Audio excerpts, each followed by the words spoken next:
Hey Steven, it's Devin. I went ahead and recorded you a video real quick. Hopefully you can see this all right and everything comes over okay.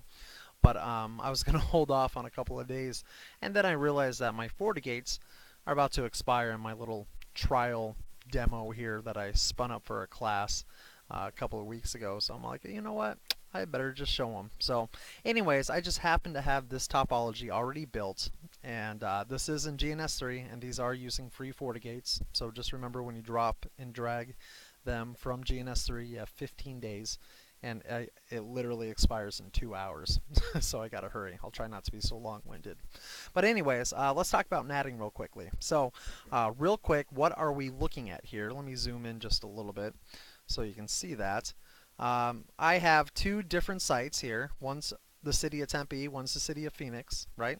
And we have a WAN 2 connection, and we're just going to pretend that this 10.10.10./24 is public IP addresses. All right. So my Tempe FortiGate has a WAN 2 interface of 10.10.10.1, and then my Phoenix one just happened to have 10.10.10.254. All right, but let's just pretend for a moment that we didn't just get a single IP address, we got a handful of IP addresses from the ISP. Okay, here's the thing, our interfaces will always have just one IP address. All right, it is up to our internet service provider to route the additional IP addresses to our router, and that's essentially how it works, right? So we own those IP addresses. It makes a routing decision, and it goes, oh, okay, that IP address belongs to these people over here. So for example, let me go ahead and just zoom in here. So what I did was,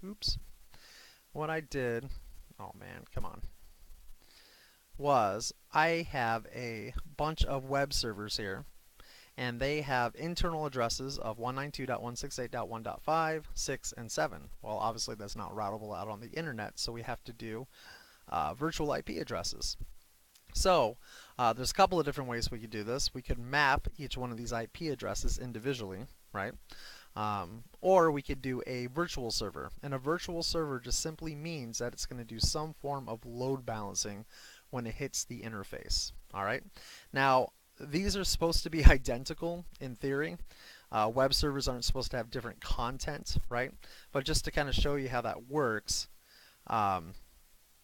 I can simply go to a user that's remote, so they're just going to be coming in here. Let me log in real quick. Alright. Alright.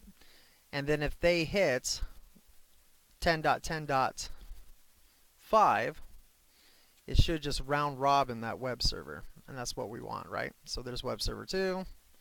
I hit refresh. Maybe. If my mouse is going out on me. Here we go. Refresh. Eventually, there's web server 3. And the reason why we're not getting these loaded is because they're supposed to be identical. So when it opens up an additional session to get the additional pictures and things like that, it kind of just errors out on me.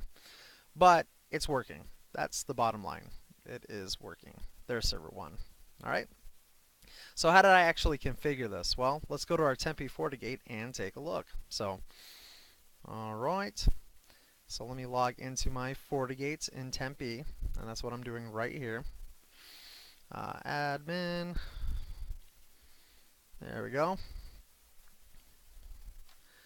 All right. So I have some interfaces here. Obviously, I have my WAN 2 port, which is the 10.10. I also have an additional WAN because I got to get out to the real internet. That's what that is. All right. And then we have on port 2 our LAN. So there you go. Those are our interfaces there.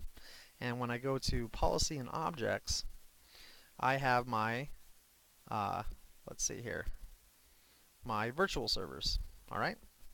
And this is where I clustered a whole bunch of real servers to this virtual IP address, 10.10.10.5. All right. Now the real servers live in a different section down here, and these are my internal non-routable IP addresses. In reality, that'd probably be like a DMZ, but I mean, I have statistics here. I can do weight distribution. there's a lot of really neat load balancing options that you can do here by just simply hitting the configuration of the virtual server to configure that. Alright, so there we go. So 10.10.10.5 is going to be directed towards 10.10.10.1, and it's going to be passed along. So how does that actually look like in our firewall policies, right? Because we still need an IP4 policy. So I come up here, and as you can see, I have one that says web server. So anything that's coming in on port 1, which is my WAN 2, going to LAN, source all, because the internet's a big place, but the destination, right? The destination is my web server, okay? And I have NATed turned on. I thought it would NAT using the 192.168.1 of my LAN port right here, and it actually didn't. So I was a big fat liar here. I thought it was going to NAT 192.168.1.1 coming internally.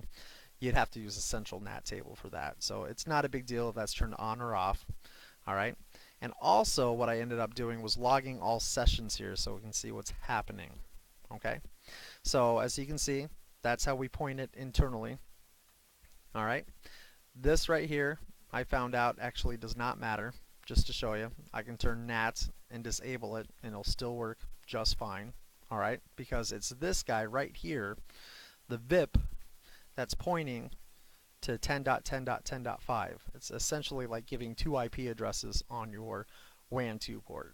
Alright, let's go and see it in action. Alright, let's go over here again.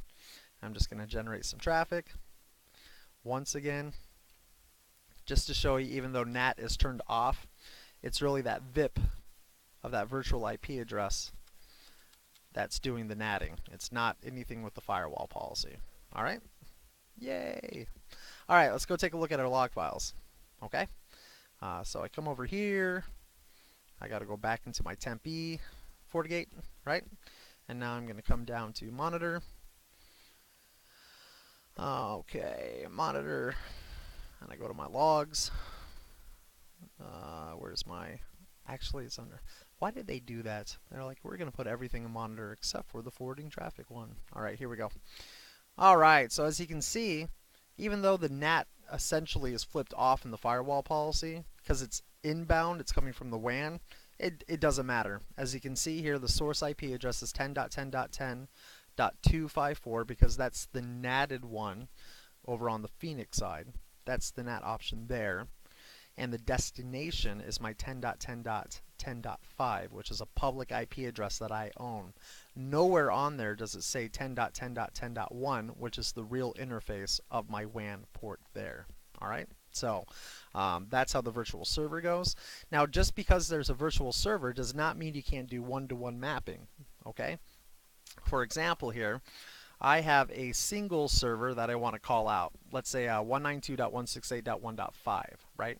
So instead of round robbing these servers, I'm going to make a VIP for just that server right here. So how I accomplish this, so I go back into my FortiGate, I go over to security policy and objects. All right. By the way, if I sound a little drunk, it's not because I'm drunk. I'm pulling like a 15-hour workday. Anyways, but here we go. We're going to do virtual IPs. All right. And here I called it Joe's printer. Someone had a printer question. And let's say that I own the IP address of 150, right? That's a little high. In reality, I'd probably want to pick something that was a little bit more realistic within a range. So I'm actually going to go ahead and edit this because it shouldn't matter, because it's an object, right? And instead of 150, I'm simply going to say 10.10.10.3. All right? So obviously we can do some source address filtering here too, where we can go ahead and filter out who can come in, right? And then also we can do map ranges if we wanted to, but we'd also need mapped internal IP addresses to do the NATing also. But here we just want to do one. Here's also that port forwarding where we can say, hey, you know what? I need you to take this external port, maybe something that's random, and map it internally to 80, right?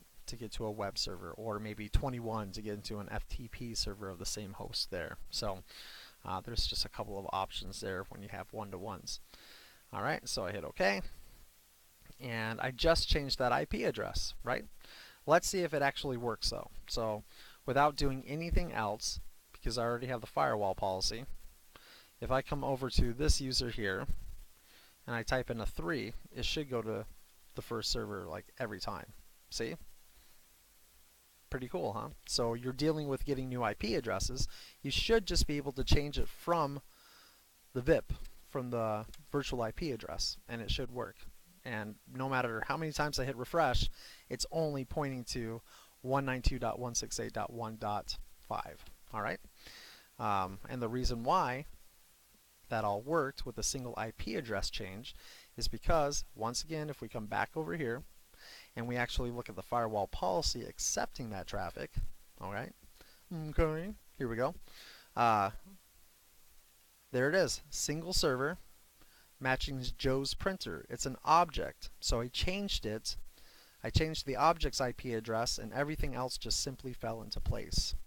Pretty cool, huh? So, so that is VoIP coming in. So a single VoIP, right? If we're doing a one-to-one, and then we can do a server if we want to load balance, or we can do a range if we just simply want to have a pool. But if you noticed in my log files, it was still all coming from 10.10.10.254. Well, what if my Phoenix office, all right, let me close out some of these. I'm already hitting my mark here longer than I want it to be, so sorry, bud. But my Phoenix office, this external address is 10.10.10.254, and it's just overloading. So let's take a look at what that looks like. All right. Okay, let me pop out here. Hopefully you can see all this all right. And I forgot my resolution might be a little bit low for you. So let's go to our FortiGate, and let's log on. This is the one, by the way, that's expiring like in minutes, so I gotta hurry. If it's not already expired. See how I have 0 days left? Alright, anyways. I have a couple hours here. So anyways, so here we go. Let's go ahead and take a look at that firewall policy, right? So by default, I should have a pretty basic one on this side. And it should be one of those awesome implicit denies or explicit allows. I labeled it state here because that was someone else's question, because they had 2 internal resources that had conflicting IP addresses. So I showed them natting to get over that. So don't worry about how it's labeled. Just pretend like this is a normal WAN connection going out to the internet. And if you can see here, by default, if we have NAT turned on, the default option is just to use the outgoing interface. So 10.10.10.254, right? First come, first serve, right? If we turn on fixed ports, that's going to limit it. So in other words, it's going to keep the dynamic, it's going to keep the ports that were generated by the host machines. So that's going to limit our options there. Normally, we can just turn that off and we're good to go. But what if we had a handful of IP addresses and we wanted to go ahead and pass those along, right? Well, we're going to have to create the IP pool then. So IP pools are only used for coming in, all right? So, or internal going outernal, my apologies. So here I'm going to say, all right, we are going to give it a name. So we'll just say public IP pool, pool, all right? Don't IP in the public pool. All right. Here's those different options that I was telling you to look up. So overload is just first come, first serve, go to town, and we purchased 10.10.10.10. Come on. 10.250 through 10.10.10.254. ARP simply means that it's going to respond, right, to ARP requests at layer 2. So no big deal, right? So let's take a look at that first option. And overload is just simply first come, first serve, right? So I'm going to hit OK. So I have it there. And now I'm going to go back to my policy.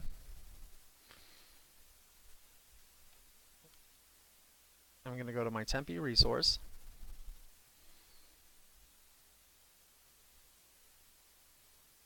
All right. And now I'm going to say, don't just use the outbound, use the one that I pick. Which one? Well, we only have one, the public IP pool, right? There you go. So it's going to follow the rules that I set with the public IP pool. There's nothing else I do actually in this firewall policy. All right, so I hit OK. Now it's just going to use the IP addresses going out, come what may. So to test this out, I'm going to use my web server load balancing to generate a whole bunch of traffic coming into my other FortiGates, and then we're going to take a look at what the natting looks like on that side. So there we go, just hitting refresh a bunch of times. Don't worry about the pictures not refreshing, that's my bad for having different names. I should have had the same names, different files, but that's a different story. That's just me not thinking this through. So here we go. Let's hop over to the Tempe side. It's working, but let's see what we saw on the natted side. So here we go. Let me log into my FortiGate. Okay. All right. And let me hit up those log files that I have turned on.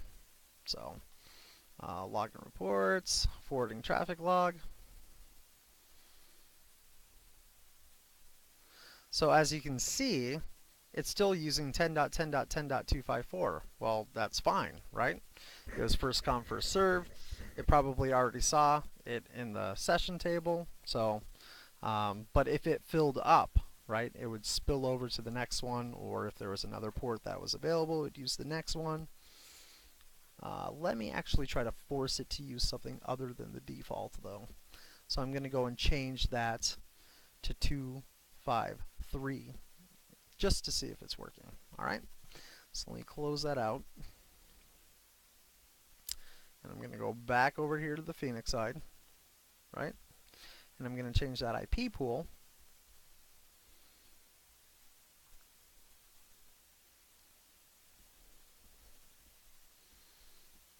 to simply be 3. And we talked about 1-to-1. That's what happens when you turn off the port ranges, right? So it's just kind of like a 1-to-1 there. The fixed port ranges is where we can say if it's coming through on these port ranges, go ahead and use these public IP addresses. And that block allocation is how we can go ahead and assign blocks to users. So not enough time to explain that, unfortunately. So, but let's go ahead and try that now. Shouldn't make a lick of difference from our end users, except for now we can just have tons and tons and tons of connections to get over that limitation of just having a single IP address on our WAN. So let's see, did it break it? Come on. All right. There we go. So it's working. It's working. All right. And let's see what actually is happening now on this other side. And let me hit a little refresh. And as you can see, we are no longer using the external interface, right? We're using the 10.10.253. And as those connections fill up, right, as they get used up, it's going to roll over then to the 10.10.252 because of the IP pool. Okay? So there you go, just a very brief explanation of NAT going into our FortiGates to like a DMZ. That was the first example. So remember, we have virtual servers when we want to load balance, or we just simply have VIP ranges when we want to do a 1-to-1 or a range mapped. And we usually do that to get internal resources, right? And then the other way out, I mean, normally we just turn NAT on. It uses overload with the interface, but if we have a whole pool that we want to use, we can just simply define the pool, right? And then change it from there. And I imagine you should be set, right? If you need any more granular control than that, remember that's why they did the central natting. So the central NAT's going to be a table that gets checked before it applies the natting if the criteria is met. So we can say something silly like, you know, if IP addresses are coming into our FortiGate from this particular range of public IP addresses, when they access port 443, I want you to always NAT using this internal address, right, using port 80. I know that sounds really weird, but that's the kind of granularity that we have. Once it's in the central NAT, we can just go ahead and start applying NAT rules on the firewall. And we don't have to do anything else because it always checks that central NAT table first. I have not seen it in action, my friend, in production. But simply, if you need more control than what was just demoed right there, that's when you'd have to go ahead and investigate those central natting options. All right. I don't know if that was helpful. That went way longer than I wanted it to. Turned out to be like a 20-minute video because I have a gift of gab. Anyways, but Steven, I wish you the best of luck. I hope that helped. If it didn't help, go ahead and drop me another email and just let me know, or if there's something that you want to see. All right, I don't mind building these topologies. They take me just a minute or two, right? And I have a lot of crap load of fun doing it. And yeah, anyways, man, I wish you the best of luck, and just keep me informed. All right, bud? Take it easy.